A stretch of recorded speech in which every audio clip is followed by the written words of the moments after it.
Yes, people, welcome back to Albert J TV. We are live. Intro time.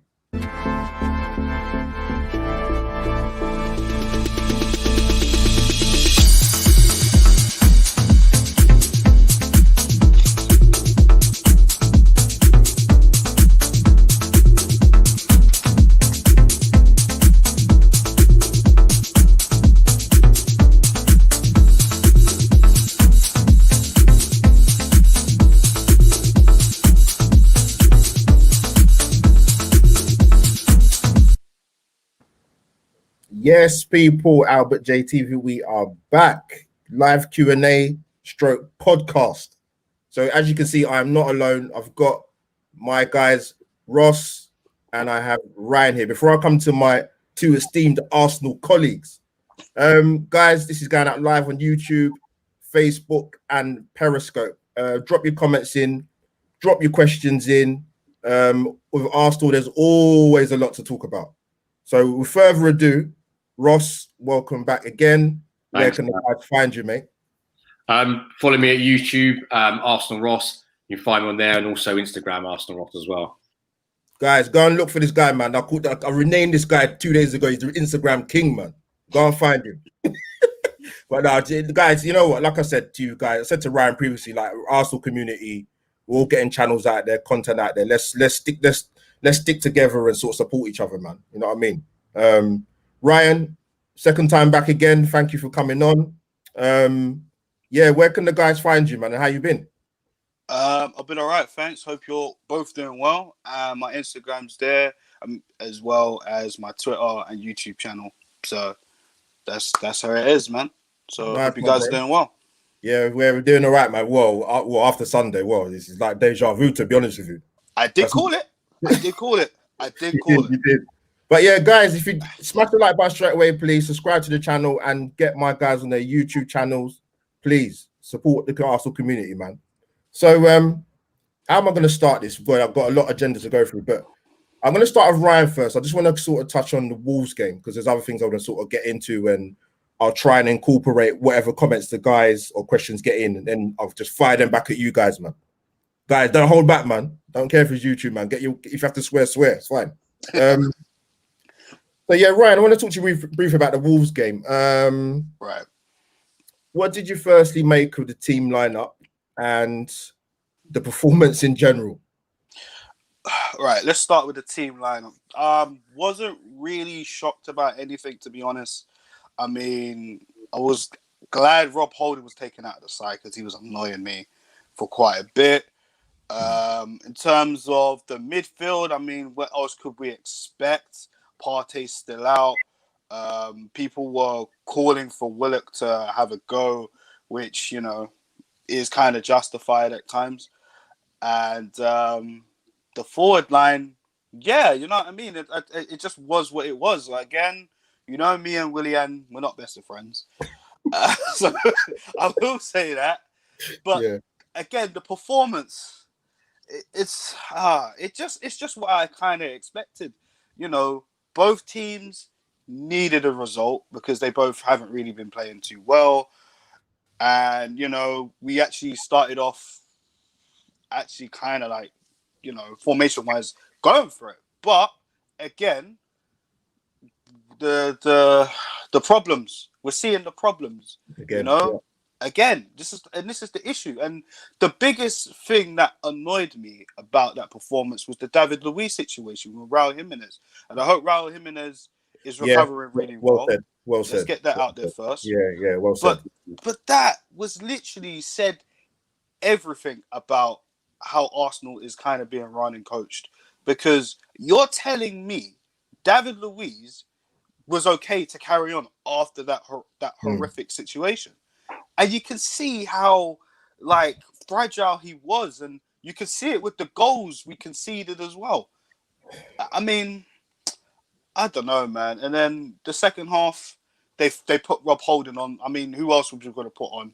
Let's be honest. If you saw the subs, guys, you know, I'm going to ask you guys that. What did you think of the subs as well? But, I mean, did we really look like we were going to score? Because the way Wolves kind of did their thing was a bit similar to Leicester. Like, you know, they just set up. They went out there, got the goals, and just said, "All right, cool, everyone back. Let's hold it down," because Arsenal lack creativity, which everybody in the league knows.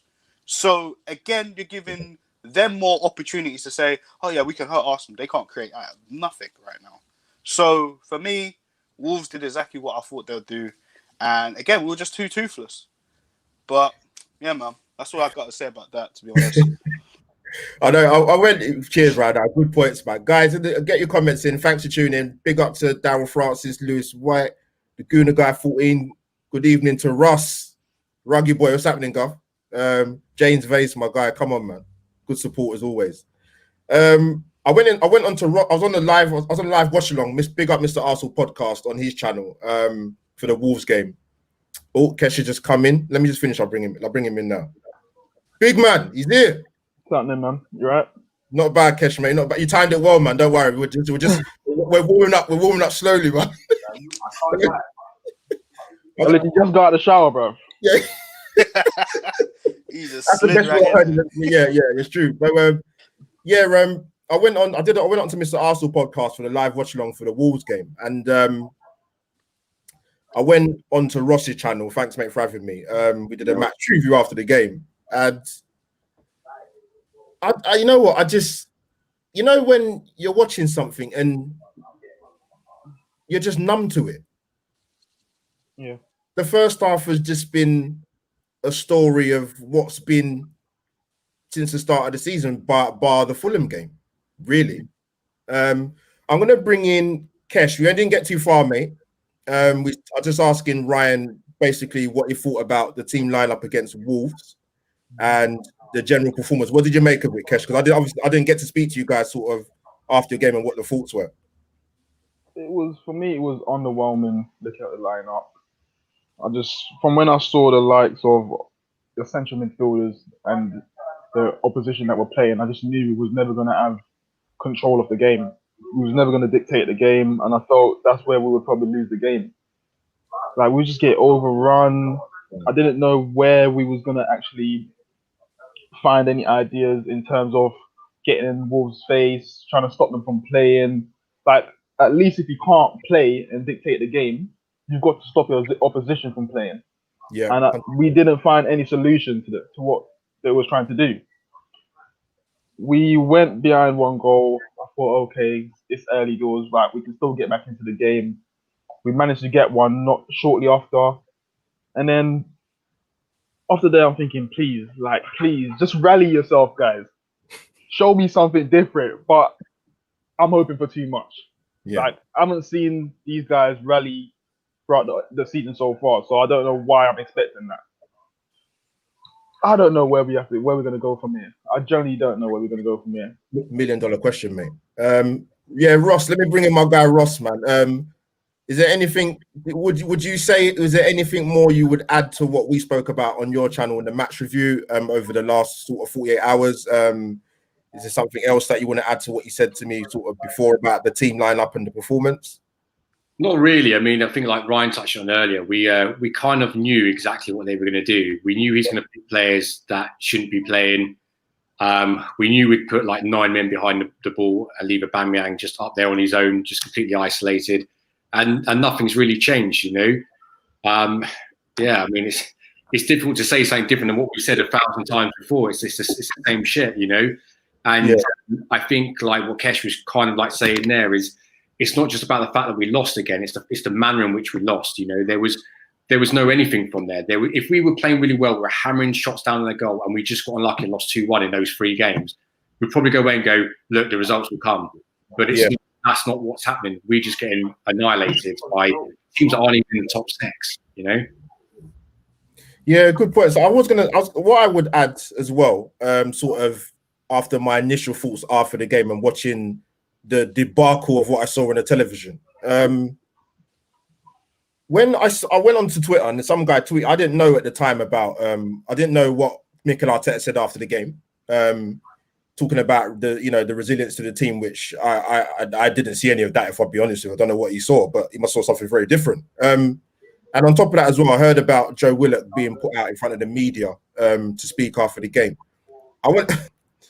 you guys have seen my content or whatever you've seen of it, and I don't get angry too often, but when I heard that, I was fuming because the senior players are hiding and have been hiding for far too long. Yes, you can go on Instagram and tell us what it means to wear the shirt and putting in the performance. Nonsense. You had a young kid going out there. Willock's an easy target for a lot of the Arsenal fan base. Go on Twitter, hammer him. He's playing in a team that's not playing well. Yes, you give him his opportunity, but look what he has around him in terms of experience and the seniority at the club. It's a debacle. Mm-hmm. And what did you make of that? That when Willock got sent out in the media, where you would have been thinking your club captain or one of the experienced players would have come out and addressed the media, particularly after that shambolic performance. What did you make of that? That Willock got put out in front of the media. I'm going to start with Ross first. Yeah, I mean, it wasn't ideal, was it? I mean, you'd expect, like you said, more of your experienced players to sort of come out, and you can only sort of come to the conclusion that the likes of Bellerin, Xhaka, people like that, have actually had enough of trying to explain why it was like a shit performance. You know, why else would you do it? Yeah, madness, absolute madness. Your thoughts, Ryan, quickly. Can you hear me, guys? Yeah, I can hear you, mate. Go ahead. Sorry. To be honest, it was very spineless. I'm going to be honest. It was very spineless of the senior players. Like you said, they've been hiding for a long time. And I will say this, and I've heard someone say this before. What did we expect from characters like Xhaka, Bellerin? I'm even looking at Aubameyang now. Now, yes, he is the captain. Yeah. But let's be honest, he's not a natural leader. He's only got the captaincy band because he's pretty much the goal scorer. The best Ryan, hold that. So we're gonna save energy for Aubameyang. We're gonna come on to him. I just want to say that part. But that's fine. We're told us that. But yeah, guys, thanks for smash the like button. Thanks for the comments so far. Ross, Miss Melina, thank you. Lewis again. Raphael, cheers, guys. Guys, we're gonna talk about our main man, our head coach. Mikel Arteta. I mean, you guys know most of these stats that I'm going to reel off or what you've seen already, but it just, you know what it is? I understand statistics are not everything, but some of them are so damning that they are what they are. You know, our worst start to a league campaign since 1981. That's the year I was born. That's a long time ago. You know, 14th in the league, guys. You know, played 10, lost more than we won. We've got teams like Leeds, Newcastle, Southampton, Aston Villa ahead of Arsenal in the league after 10 games. They say 10 after the first 2 months of the season, it kind of shapes your season. You know, and the thing is, big up Sentiment FC in my live stream last time. We knew the danger players that Wolves were going to be, right? Obviously, Jimenez up front. Ryan, good point earlier about hope he gets well. Serious injury, fractures, go understand. We knew about Daniel Podence. Mm-hmm. We knew about Neto. That these guys could rip Arsenal to pieces, which they did. We knew about Traore. You know what makes me laugh, right? I'm not a Wolves fan, but from what I understand, it's a contract issue why he's not been in the team on a regular basis, right? All right. Come to the Emirates, Traore starts. It's no surprise. Nuno's not stupid. Mm-hmm. Yes, he was an ex-goalkeeper when he was a player, but he's not stupid. You know, but to be fair to Tierney, Traore is not an easy guy to sort of stop him from getting down the byline. Yeah, but I think the thing that really annoyed me, guys, it'd be interesting to know what you guys think. Wolves lose their main go-to man, top striker. I'd have him at Arsenal personally. Right, I don't care how old he is. Brilliant striker. They lose their main man after the first 5-10 minutes. You don't know what's happened to your guy. Subconsciously, their heads might be all over the place. Mm-hmm. Yet, they still came to our turf, won there for the first time since 1979, I believe. They look more threatening than we did. And they lost their main man. I've run things to say. Go on, Kesh. It's a character thing. Because when I look back to when we lost Eduardo, after that, we was missing. Like, all our players was lost after that. And now you look at Wolves, in the same situation, and they rally together. So it Yeah. goes back to the saying, 100%. this club got deeper rooted issues, and we need to start discussing it. This is something that we don't discuss. We're always focusing on the most obvious things rather than things that's deeper that you probably can't see as fans on the outside. And I feel that's where we're losing our aura. We're losing our aura that we used to have as winners. It's not there anymore. Long time ago, It's been gone for a it's while. not been there for a long time. No. I'm gonna come to quickly. I want to quickly come to Ross. What do you make of Rafa? Just a comment. This is a little bit back. I'm gonna come back to Arteta, but yeah, tired of people saying Uber doesn't care after signing the contract. He's frustrated that someone who cares. What do you say to that? About Auba, I don't know, mate. Yeah. I would kind of touch on it on my stream the other day where it feels like he's lost confidence in the manager. I saw him trudging off, and also the game before where we lost against, I think it was Villa, and it seems that he's running around like a headless chicken up front, all isolated, and he's getting absolutely no feeds from the team. And it just feels like under Emery a year ago, where you could see in him and Lacazette, you could see they just gave up on the tactics. It was like with this. Yeah. So, yeah, he needs some support, I think. But you see, this is the thing where I'm speaking to someone about. Like, who's our actual leaders? Because in a situation like this, and you have the likes of, say, Mertesacker, he wasn't the greatest player, but he tried to lead at least. Yeah. There's no one there who's trying to rally us and just get us on our game. Tell us to fix up. There's no one there. So when you see the likes of Aubameyang strutting off and looking frustrated, he's not a natural born leader. Like, everyone looks at him and think, okay, he must rally us because he's got the captain armband. At the end of the day, you can lead by your voice, but you can lead by your performances. And in order for Aubameyang to lead by his performances, he needs to be scoring goals, because that's where he shows his levels, by scoring goals. At this moment in time, we've got no one who can supply him. Last season, we played poor in a lot of games, but we had we had a moment of magic. Yeah, that saved us in a lot of games. But now we're expecting this guy to dribble past someone, beat someone, get a goal. And what you have to understand is when you look at this team, like, say we was rivals and we weren't actual Arsenal fans, you would go into this game and you would think, okay, that's Arsenal's danger man. When you've only got one danger man, it's easy to mark him out the game. It's easy to control him. Yeah. There's no other people who can step up and score goals for us. This ain't even just been the season. Like, even when you look, when they had the likes of Ramsey was our only goal scoring midfielder. So this team's been lacking goals for a very long time. But all our Aubameyang scoring, like, that covered up a lot of things. Yeah, it did. No, it covered up a lot of things for us. It covered up a lot of things for us. Like, you had the likes of Sanchez. Even when we had Sanchez, how many other players was actually scoring?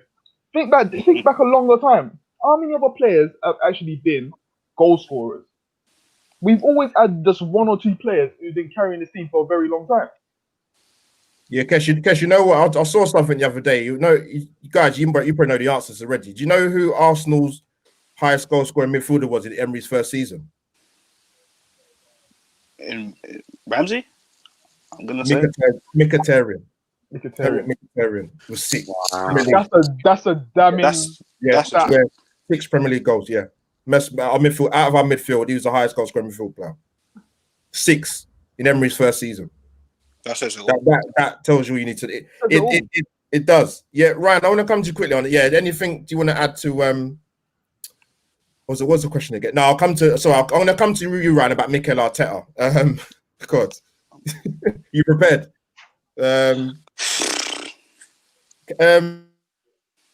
And do you think he will see the season out? If it continues like this, no. But somehow, knowing this board, he probably will. I've got to be honest. Kesha, they won't get rid of him. They ain't got the bottle to do it. No, And they you know why don't. you know why they ain't got the bottle to do it? Because they're not going to go and cough up the money to get a top class manager. They're not going to do it. Like, even when I look at Mikel Arteta, fair enough, yes, he's a rookie. His experience is not helping him. He's not got anyone on his backroom staff where I can say they can say to him, listen, Mikel, like, this is what's going wrong. We can change that. We can change that. There's no one there. I don't believe it's still Steve Brown. He was a manager for David. He was an assistant for David Moyes. Yeah. He failed at Man United. So what more do you expect? There's no one there that can help a rookie manager and show him that, listen, we need to try different things. Whether that's trying to change the system. Let's get through the season, like go route one or something. Try different things. There's no one trying to put any different ideas across.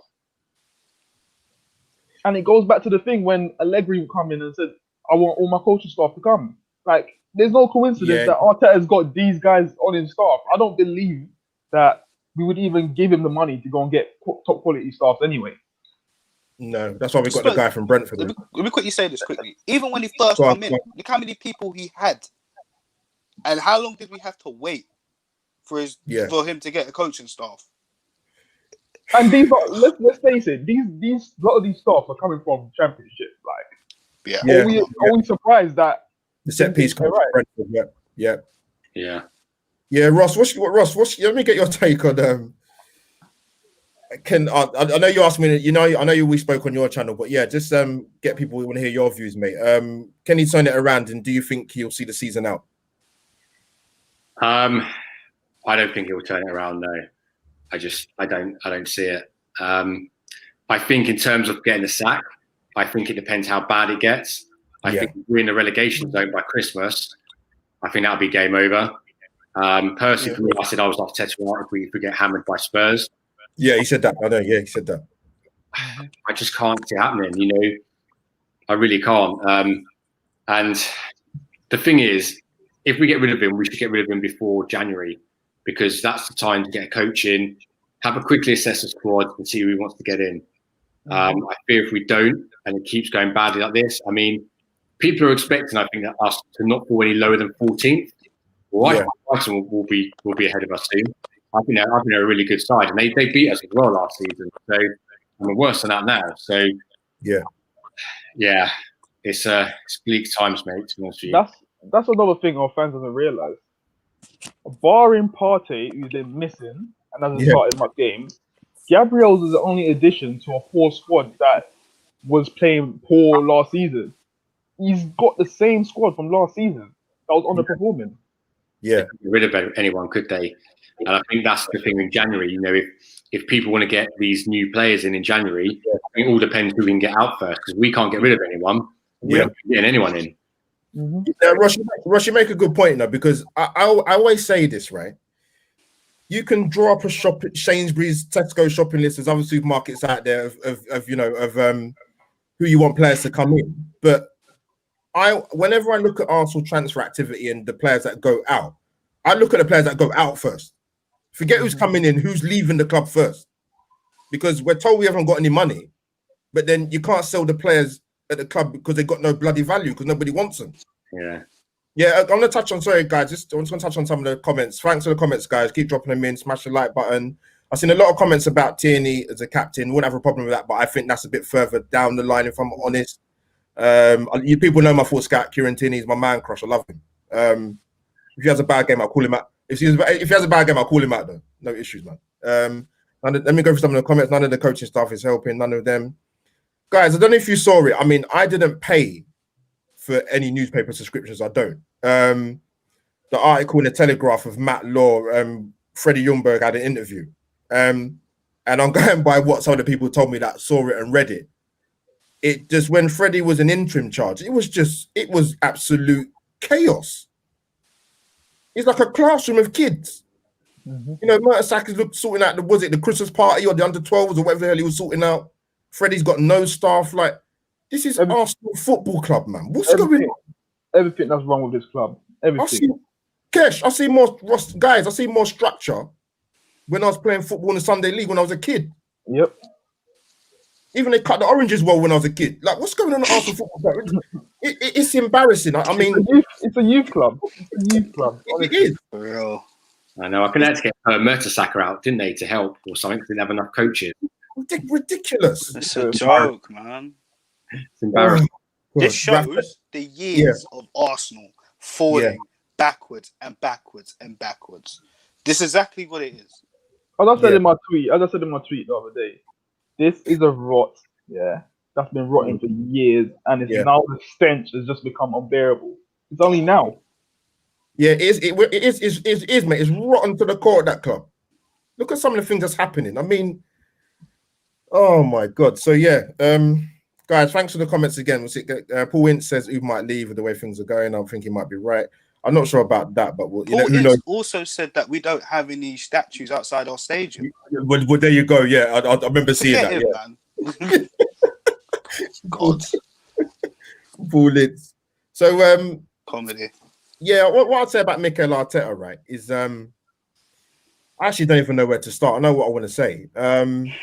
Because Ross asked me on his channel, he said, "Would I, when would be a good time for it to get rid of him if that happens?" You sat on the fence a bit on that one, didn't you, mate? Ross, I didn't. I came to the answer. What I said was, you know what the problem is with the players, and I wouldn't even say necessarily Mikel Arteta. Really, I just think fans talk about him in the sense that giving them a manager an opportunity, whether he's experienced or not, like when they first joined the club, but. I don't have any sentiment towards some of these players of the club or the manager. Why should I? Do I have any? None. They've been here for years. They've not done anything consistently or any good to give us any joy as fans. It's been appalling to watch. And I said if Arteta would be very, very lucky to make it past Christmas the way things are going. Yeah, I agree. I'll take it back slightly as well, guys. You guys have heard me say this. When I looked at our run of Premier League games, at the time, Leeds, obviously Wolves and Tottenham. I mean, I saw some Arsenal fans, right? I'm sorry, right? Talking about, dare I even hear it, 9 points out of 9. Where do you get that confidence from? Where would you get in the confidence to even say 6 points out of 9?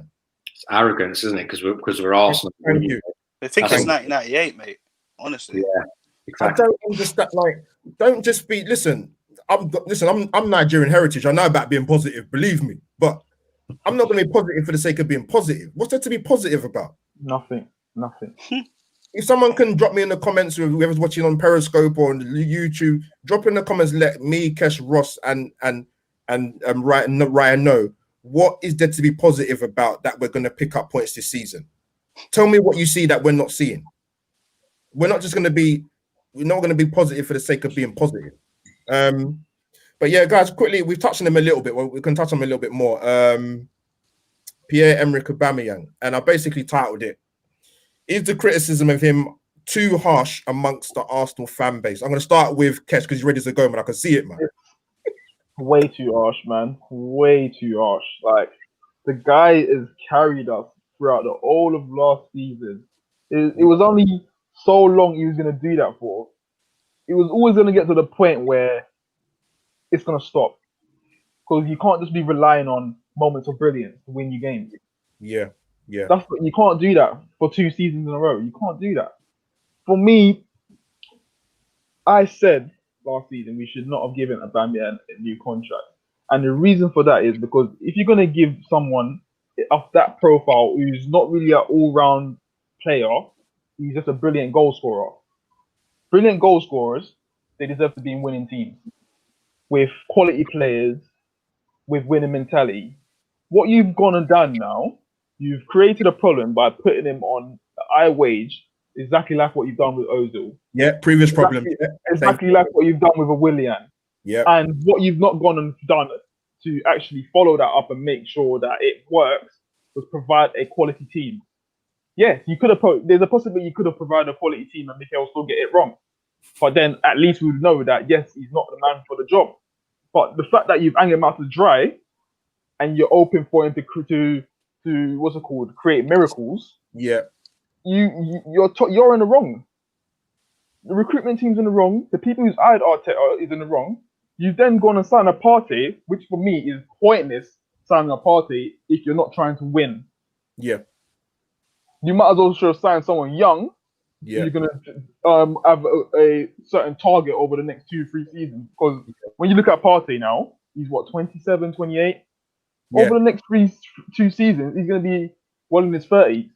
You're then not gonna be able to get any profit off him. So you're still putting yourself in the same situation that you keep doing over and over and over again. So therefore, you're gonna end up back in the same spot that you was before you signed Partey. Because then you're gonna have to go find a replacement. Yeah. It doesn't make any sense for me. There's no one that's actually got any sense of direction of where they're trying to take this club. It's For me, they're just putting pieces together and saying, get on with it. Let's hope it works. It's just wishy-washy. Make a wish. Trust me. That's what it is for me. Yeah, it is that. Yeah, good points, Kesh. Honestly, yeah. Some of the comments. Yeah, I saw Sentiment FC. Let me read that. See all that one about the KSC. Yeah, the problem the problems at Arsenal have been systemic, which is a key word I always use, man, because it's been going on for a long time. So, Daryl, sorry, Francis, I saw your comment about you can't get Arteta. The problem is bigger than Mikel Arteta, man. Much bigger. I said to people, you can get a tag team of Klopp, Mourinho, Guardiola together, put them in the Arsenal tracksuit. Nothing's going to change at Arsenal. The ownership. But that's the thing, though. You saw Mourinho with Sinelli at the Emirates. Mourinho wasn't there for no reason. Exactly. He was there to talk business. He's probably said, what's my budget going to be? What's my target? They've probably given him a budget and he's saying, I can't work with that. Yeah. And he's not the first manager to make demands of how much money they want. So if top class managers are saying they want 250 mil, there's a reason for it. They're not just saying it for the sake of saying it, because they just want to spend. They see that there's deep-rooted issues in this club. Whether it's a winning mentality or whether it's personnel that can't get the job done, there's deep-rooted issues. Like, we want Arteta to play this open, expansive football, but we got footballers who gets on the ball and they're falling over on the floor to win free kicks. I've never seen that from midfielders in the olden era. It's only the new era I've seen this, and Shaka does it every single game. Like, there's a clip where he's got the ball, there's Willock in front of him, he turns backwards, and he goes to the floor to win the foul to relieve pressure. Yeah, ridiculous. I don't want to see my midfielder do that. I want to see my midfielder getting on the ball, moving it. Move the ball. That's the first thing you get taught as a central midfielder. Move the ball, dictate the tempo, and get your team playing. Yeah. If you're not doing that for me, you can't be playing in my midfield. You can't be playing for Arsenal. Okay, hold that. We're definitely gonna touch on a few other issues. Hold that. Hold your thoughts. I don't want you to run out of steam yet, man. I know you won't, but just get a drink. But we're gonna come to Ross. Ross, I've got down France to comment. Criticism of Uber is justified. He's been poor all season. Yeah, Ross, what's your thoughts about Aubameyang? Do you think the criticism he's been getting is too harsh amongst I'm going to say sections of the Arsenal fan base, not all the fan base? Yeah, it has been a little bit harsh. I mean, like we've said earlier, that he has carried us for the last couple of seasons. He scored a lot of goals, and he is isolated up there. There isn't really anyone to sort of feed him. At the moment, we seem to get like 9 men behind the ball, and then try and somehow get up to Aubameyang, where he can't do it all on his own, especially when he's surrounded by 3 defenders. Yeah, so it's been harsh. The only thing that I would say is he could work a little bit harder in terms of coming a bit deeper to maybe get the ball or stuff like that. Because just sort of standing there isn't really going to do a lot. There is another thing that I would say, that if he doesn't score, he doesn't actually do much at all. That's been involved in him a bit more. But having said that, it is a little bit harsh considering the amount of goals he scored. I mean, I think it's only Messi and Ronaldo who scored more goals than him or something like that over the last couple of seasons. I mean, bearing in mind the team he's playing in as well, that's pretty exceptional. Yeah, no, it's a good point. Ross, you make a good point. I think I said this on your channel. We did a match review. Like, for those who play football, like, I played at a decent level. I was a striker, right? And Ross, you make a good point. Like, even if listen, as a striker, yes, there'll be games you get chances. Some you might get 4 chances a game. Some you might get a half chance. Sometimes you have to make your chance. Sometimes just get involved in the game. Even if that means you're getting a rollicking from the manager, so be it. You take that responsibility upon yourself. Forget about the captaincy. That's a separate issue. People can say what they want to say. Some captains are more vocal, some are lead by example. But I go back to the thing about the shots at goal. Like, that don't just come from chances created. I mean, as a striker, I want to get my shot off. 15 yards, 20 yards, 20. But he's not even doing that. I think Kane has probably like more than treble the shots he's had at goal. Treble. And you both play as strikers. Come on, man. But yeah, I think the criticism a little bit is it is a bit harsh, but I think it's born out of frustration, but that's not an excuse for some of the levels of criticism that I've seen him being given. Because like people said, if he doesn't score the goals, look where we are in the league. The league doesn't lie. 14th in the league after 2 months. But it shows the fact that he's getting that criticism shows where we are as a club. The fact that there's no one else that can come up with answers. It shows where we are as a club. He knows that as well. Yeah, that's the thing. That's the sad thing. Yeah. How can a top club trying to get into Champions League rely on one player? It's madness, absolute madness. I think it's time to get a shot. I mean, Nketiah's had so many chances, and he can't live his life at the moment. Balogun came on. I know it's only against Mulder, but comes on 38 seconds, he scores a goal. I mean, what does this kid have to do to get a chance? But that's why it's literally what Ross Morgan just said. Arteta is trying to rely on the senior players to mark his inexperience. But that's natural as a coach. If you're in trouble, you expect your senior players to get you out. You know what I mean? But as I said, sometimes us as fans need to realize that we're not recruiting properly, so we need to start lowering our expectations. And we people say no, our standards should always be high, but our standards been so low for so many years. Yep. You've just got to concede defeat and actually try and find a model that can actually elevate us, whether it's to lower expectations and try and find some consistency with our youth and breed them through. Because I'm telling you, if you played a few youth who actually wants to play for this badge, respect this badge, know what it means to play for Arsenal, you'll feel a lot better as fans. Like, you will see more optimism on the pitch, more winning mentality, more fight. But our expectations is what is letting this club down, because you can't have expectations if the expectations ain't being matched up above by the people that's in charge. Yeah, and Chris, you know what? I think, I don't know what you guys do like work-wise, but in any job I've ever worked in, one of your main things is leadership. And it filters down through to the team.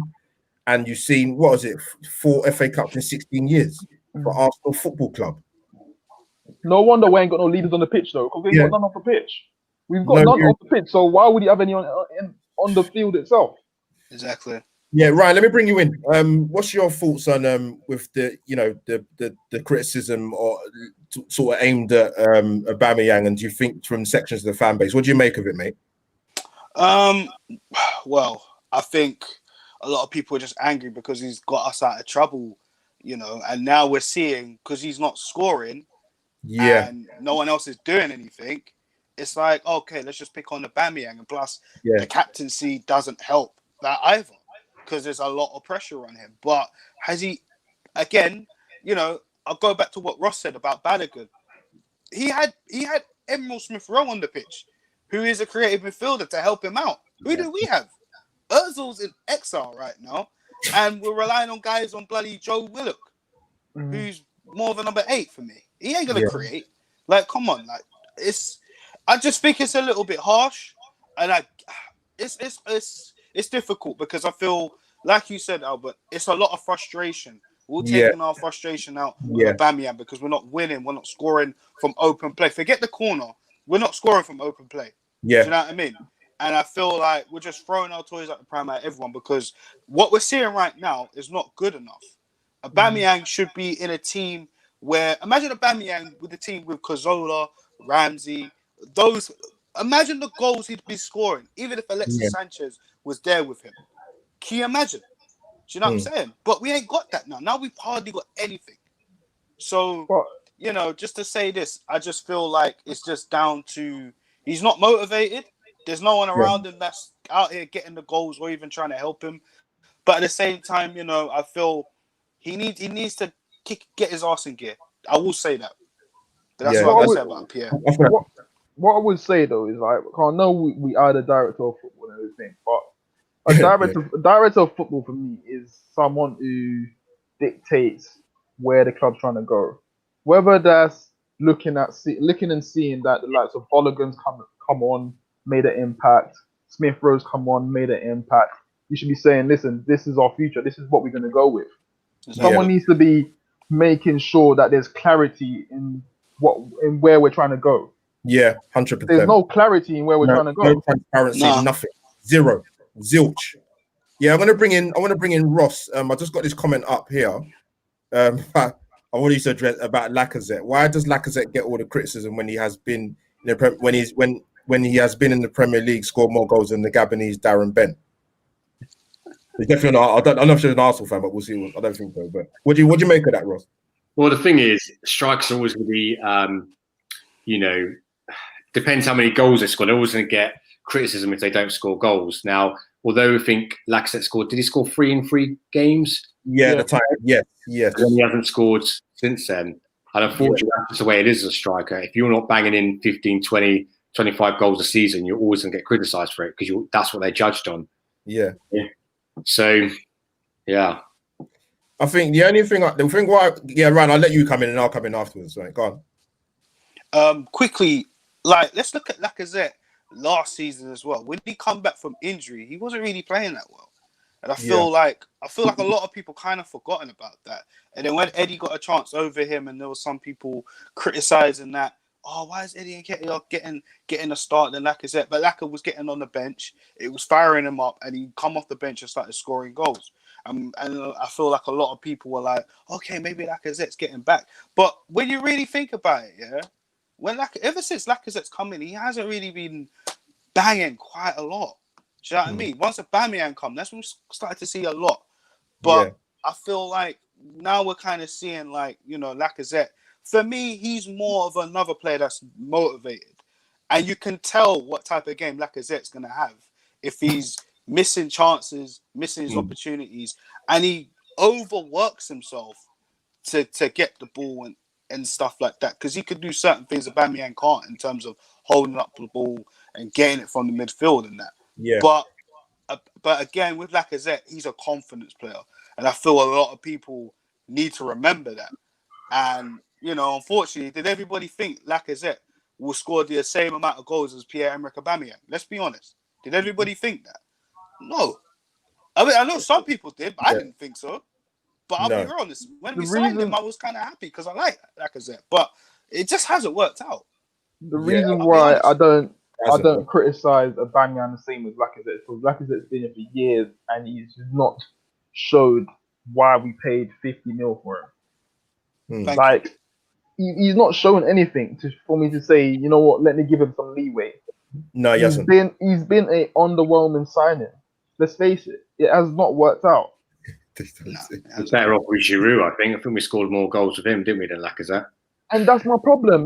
People don't realise we wanted Giroud out. We saw Lacazette come in and thinking Lacazette was going to be an improvement on Giroud. He is in no way, shape or form even close to Giroud's class. Not even close. He hasn't played for France for about 3 years.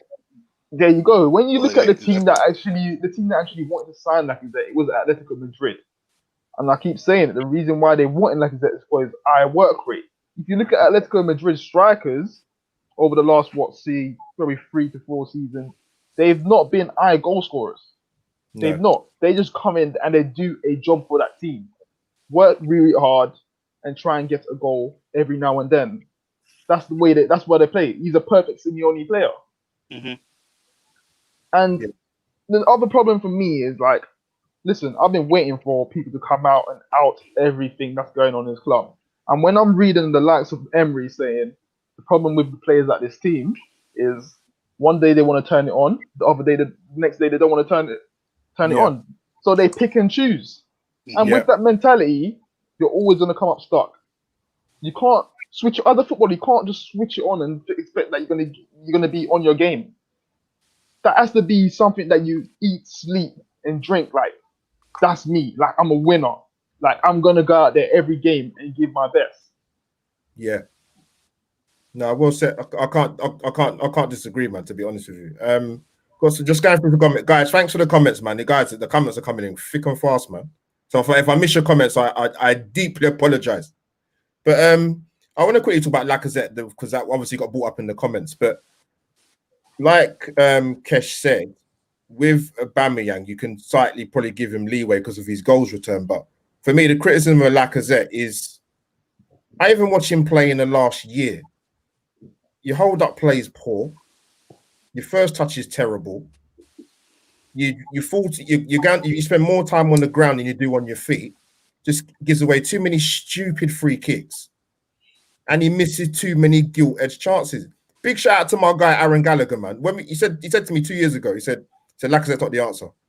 He said that to me. He's not gonna score us the goals. He's not. He's just not clinical.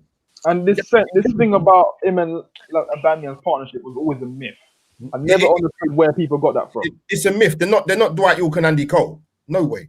No, they're not. They're not. It just looked good for a minute. Do you know what I mean?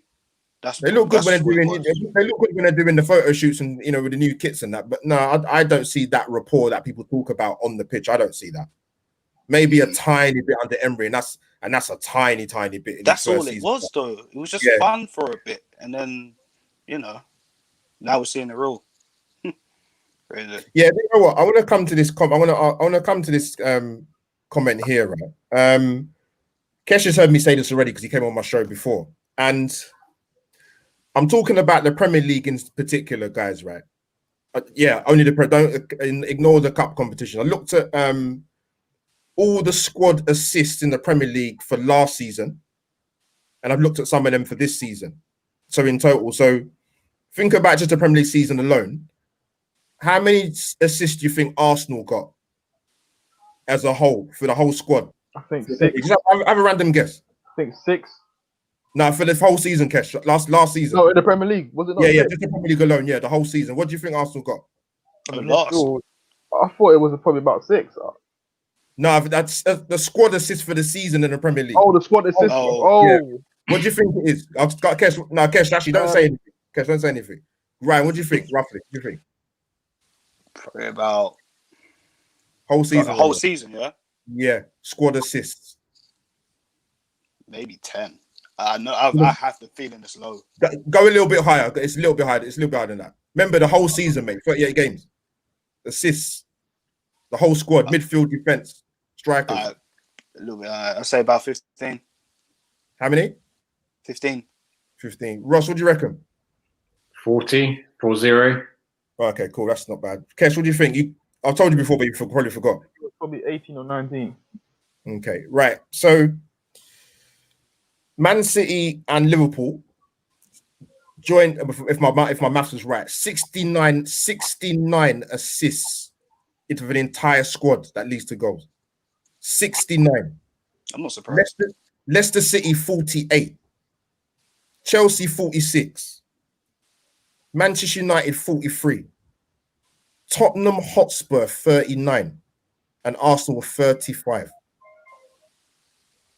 Harvey Barnes of Leicester alone had last season had more Premier League assists than any other Arsenal player in the Premier League. It's damning, man. And no disrespect to Harvey Barnes, like he doesn't play every week for Leicester. Yet he got more assists than any other Arsenal player. So this is the thing when we talk about midfield and balance, right? And you guys have heard me say about a sort of snobbery amongst sections of the Arsenal fan base in terms of players. I'm going to read out a list of players, right? And guys, be honest, right? And guys in the chat, whether you take these at Arsenal, just say yes or no. I'm just going to read their names out, even though they're at clubs, right? Buendia at Norwich, Ryan. Yes. Kesh. Yes. Ross. No. Abdullah Doucouré, who's now at Everton. Ross. Yes. Kesh. No. Ryan. Yes, I would. Lewis Dunk. Ross, Yes. Kesh, No. Ryan, No. Max Aarons, Norwich, Yes. Ryan, Yes. Kesh, Yes. Ross, Yeah. Odson, Edward, Celtic, Kesh, Yep. Every day of the week. Ryan, Yes. 100%. Ross. Yeah. And this is another one. This is a curveball. Now, I'm asking this because you already know my answer, so it's like it's rhetorical for me anyway. Because I'll pick this guy up. I'll pick this guy up. Eberi Eze, Kesh, Yeah. Ryan, Hell yeah. I like the guy. Ross. Who's this guy? Eberi Eze, he was at QPR last season. We had him actually as a youngster at about 4. I think he got released at 14. They spent time at Fulham and Millwall and coming up. An outstanding season for QPR last season. I think it was it 14 assists and 7 goals? I can't remember where he ran. You know what, Ross? The best way to describe him, Ross, right? He's a Hossam Hour, £25 million cheaper. No, In the championship. I can't say, but I'd probably have to say no, just because I. No problem. No, I understand that. Now, the reason why I mentioned them players, right? Because for me, personally, all of them, I'd have them at Arsenal. And you know why? One, their quality. Two, they offer us something that we don't have at the club, arguably. I'm not being funny. People turn their nose up at Lewis Dunk, I would say, for example, right, is a 50-50 split in the fan base. And for me, the only reason why that is because he plays for Brighton. I wouldn't say it's that though. It's just that I've not seen. I would say it's that. I've not seen him play in a back four, and also the money that they're going to demand for him at the age that he's at as well. They're going to be demanding 50. We've seen. I know it's forget the money, but I'm just saying in terms of the ability of the footballer, of course, because if you look at it, David Luiz been finished. Like David Luiz is a player that should never have been signed at this club. So you will take anyone that's competent of doing the job. Yeah. Do you know why I say that? You know why? Sorry, Kesh. You know why I say about Lewis Dunk? Because people go, Gabriel, for example, as I'm aware, correct me if I'm wrong, he's played in a 2 when he's at Lille. Yeah. So for me, I'd be very surprised as a centre back if yes, some people are better in a 3 or better in a 2, but for me, if you're a professional footballer as a centre back, you should be able to adapt to playing a 2 or a 3. No, of course. So it's funny with those players I mentioned. When you guys will know if you've been on social media as you do, if you mention these players coming to Arsenal, they'd be throwing the toys out the pram. You don't know what you're talking about. You don't know your football. But then these are the same guys the same sections of Arsenal fans that will go and praise Andy Robertson and Gigi Wijnaldum and Henderson at Liverpool. Yeah. But look at the clubs they came from. You know what the problem is as well, yeah? A lot of our players, yes, people saying, they're technically good, so they're good enough to play for Arsenal. But the reason why they're not good enough to play for Arsenal because football's about outputs. And they don't put up the outputs for me. You can be as tidy of a player as you want, but if you're not putting out the outputs, what's your purpose of being in the team? It's like Liverpool. Like, I know a lot of people get onto Ronaldo because he hasn't assisted in how long, but we have to understand he does the job that he's been still a quality player. But what you couldn't do, you couldn't put 3 Wijnaldums in that midfield because then it wouldn't work. We've got 3, like Sabines and Xhaka, they're the same players. Like, they're technically good, but what's their purpose? They don't produce no outputs. And it's not just under Arteta that they've not been doing this.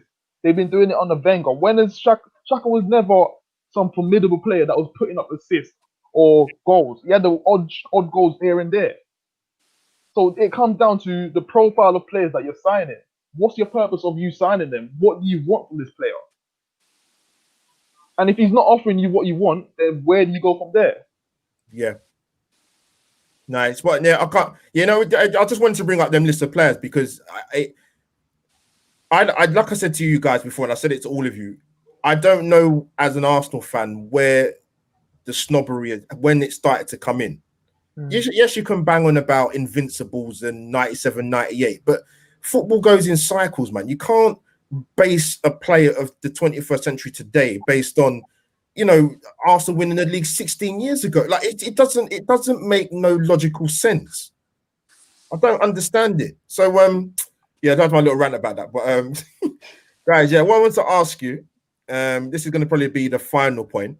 Guys, thank you for the comments and the questions. The interaction, the feedback's been mad. So I appreciate the support, man. Smash the like button if you haven't already. Follow my guys on their social media. Looking at our fixtures, I'm talking about Premier League, not talking about Europa League. I've gone over the next 4.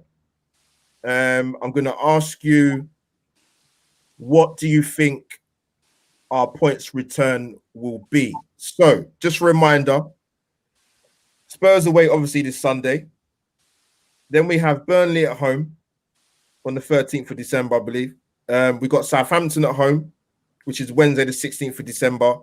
And we have Everton away on the 19th of December. For maximum 12 points we're playing for. 14th in the league. If we lose to Spurs, by the way, we will be on Sunday, we'll be 11 points behind Spurs. 11 points at this stage of the season behind one of our biggest rivals. So I'm going to start with Ross. What do you think our points return is going to be? And if you do see any victories in those 4 games, where the hell do you see that victory coming from? I'm going to be positive and say we'll get 4 points, and that's it. That's being positive. That's being positive. I mean, I think we'll lose to Spurs. I think we'll lose away to Everton because I think Everton have signed some quality players. Yeah. Southampton, I'm hoping for a draw because I think they're playing really well at the moment. They are playing well. Burnley's going to be a hard-fought battle and hopefully scrape a win. And that's about as positive as I could be with that. 4 points out and down. So Ross has gone for 4, man. Jesus Christ, mate. I think we need Christmas to come around a bit more quicker. Jesus Christ. Right. You know Ryan, what I said about Spurs, bro. Yeah. Ryan, tell me what you're saying for the next 4 games, man. What points return are we going to get? And like I said to Ross, if we get a win, where's the win coming from? I want to. Let me just quickly go through it. Tottenham, no, we're not going Tottenham. I already said no. No points. What's after Tottenham? Burnley. Burnley at home. Burnley, I want to say a win, but Burnley, they give us a headlock a few times, and the way we've created, I don't see us creating anything against them. So I'm gonna try and be positive and say a point. I'll be honest. Southampton, that's a point. Everton, I think we'll lose because they're better than us. I'll be honest, they're better than us, man. That midfield, can create a lot. Do you know what I mean? And Dominic Calvert-Lewin, I've been saying this for about 2 seasons now. Yeah, he's come good. He's quality. He's quality. That's someone we need. I'll be real.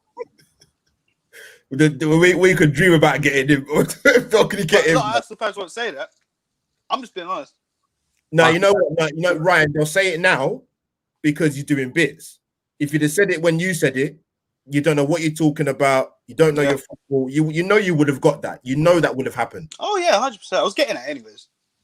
Better days. That's the point about Everton there, where you said about Dominic Calvert-Lewin. Now they've got midfield in place to give him support and feed him. This is why Aubameyang's struggling.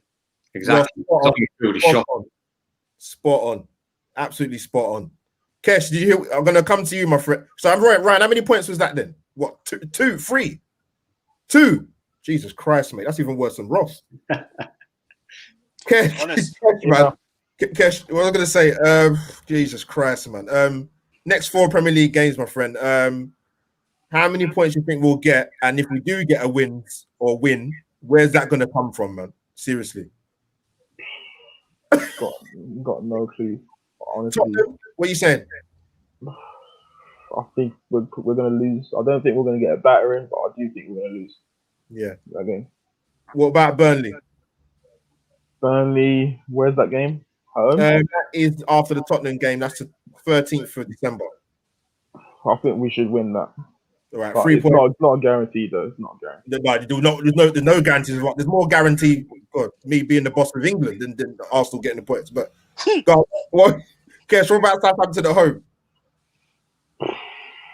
see a loss there.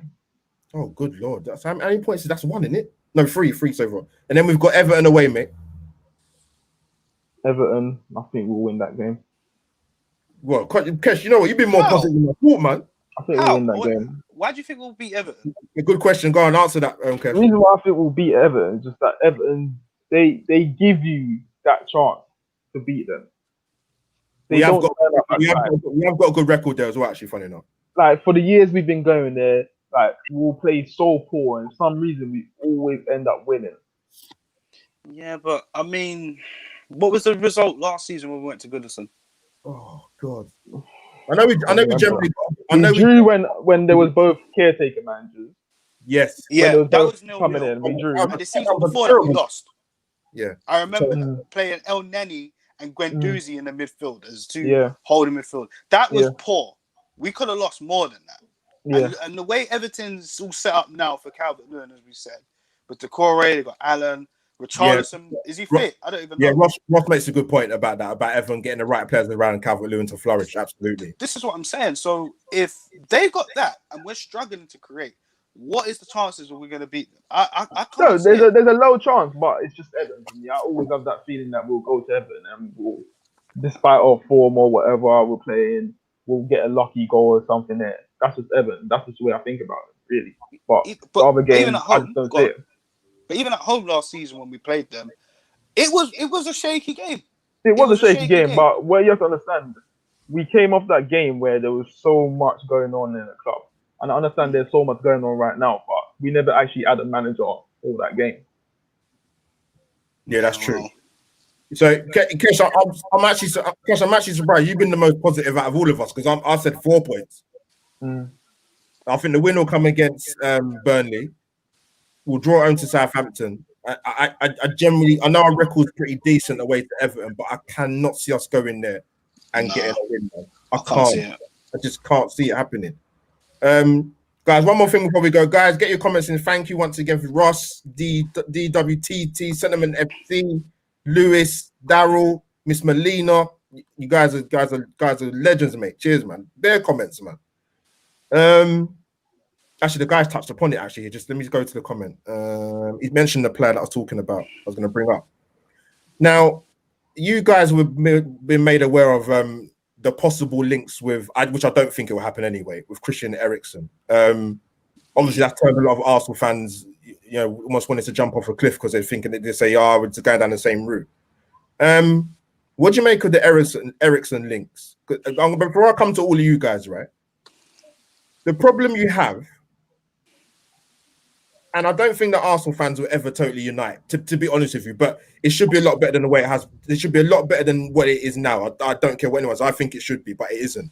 But the issue you've got, guys, right? Because you go and sign Willian on a free, which doesn't help. Taking into account the history we've had before, taking people into Arsenal as a retirement home. From Chelsea, especially. So when you hear about links about Eriksen, I can see why the fan base might be a bit against it. But if you gave me Eriksen and Szoboszlai, then it might be a bit different. But because of what's gone on before in terms of recruitment, the fan base are always going to get. I mean, Eriksen's not in his 60s. He's like 28, I think he is. Yes, he hasn't been too great in Milan, but listen, it doesn't always work out in another country. Ask Dennis Bergkamp when he played in Italy. Yeah, true. So it happens. But yeah, I'm going to come to Ross first. What do you make? Would you take Eriksen, and what do you make of the links? Do you think there's even any legs in it?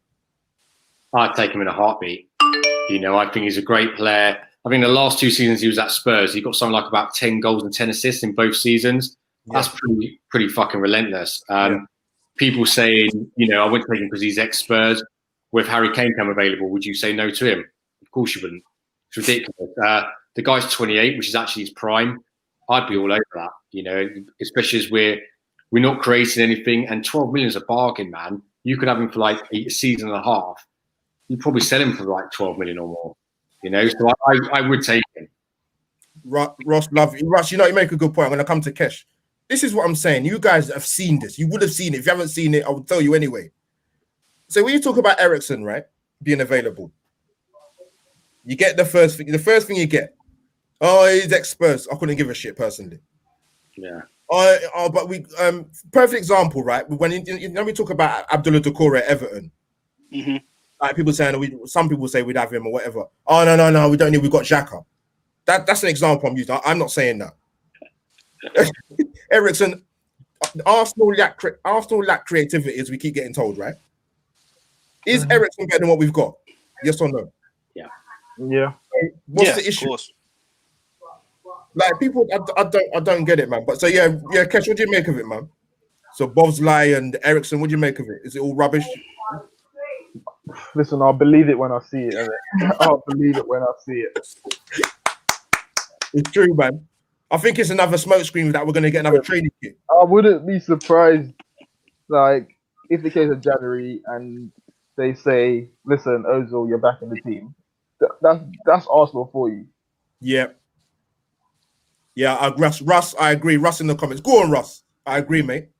I can't see. I don't know where the wins, other than the Burnley home game, where the wins would come from. I mean, guys, it was what, like Fulham, right?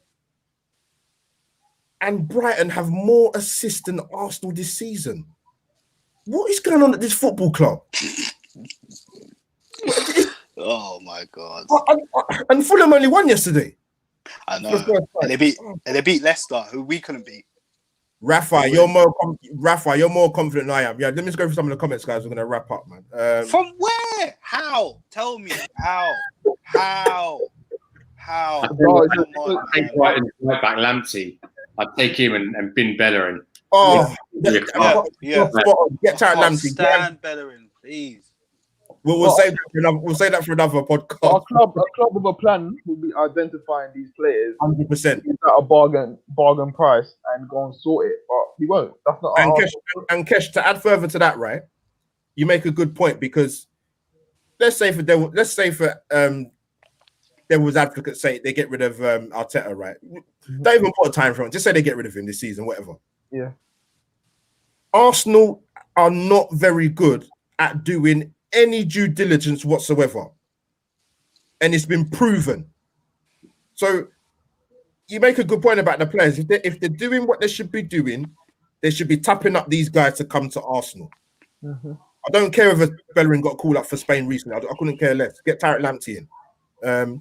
Russ, 4 ties. I don't see points from 2 games based on current form. I can't argue with that, to be honest.